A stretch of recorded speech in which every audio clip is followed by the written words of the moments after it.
Hey, it's me again. It's me again doing another one of my blogs. Yeah, I've been off work since the beginning of June. I'm going back tomorrow.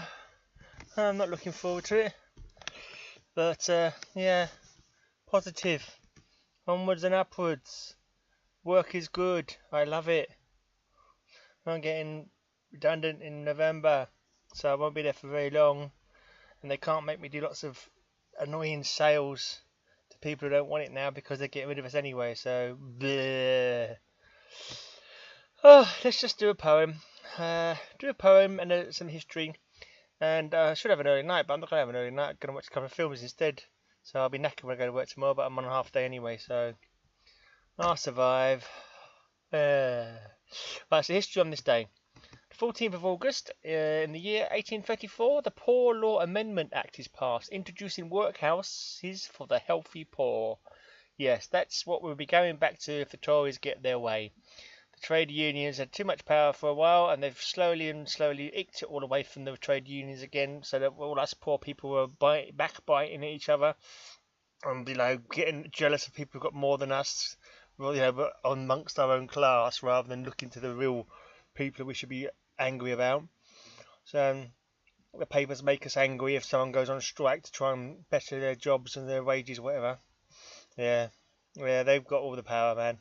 Anyway, in 1941, on this day, the Atlantic Charter, forerunner of the United Nations Charter, is issued, sealing the Anglo-US alliance. Okay, and in 1969, on this day, British troops are sent to Northern Ireland in a limited operation to restore law and order. Yes. Less said about that, the better, probably. Right, let's do a poem. Poetry, so much better than history. History is sad. History is a sad and miserable place, where poems can be bright and hopeful and cheerful sometimes and make you think. There you go, that's my own made-up random poem of the day there. This is actually a poem, just a random poem by Jane Cooper. It's called The Faithful.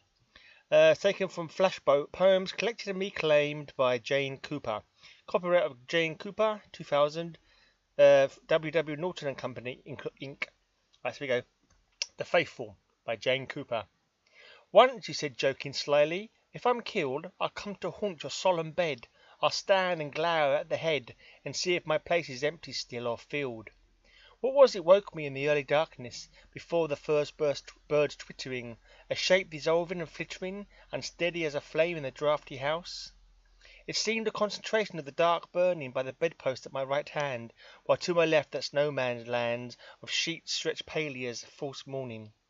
All day I have been sick and restless. This evening, curtained with all the lights on, I start up only to sit down. Why should I grieve after 10 years of grieving?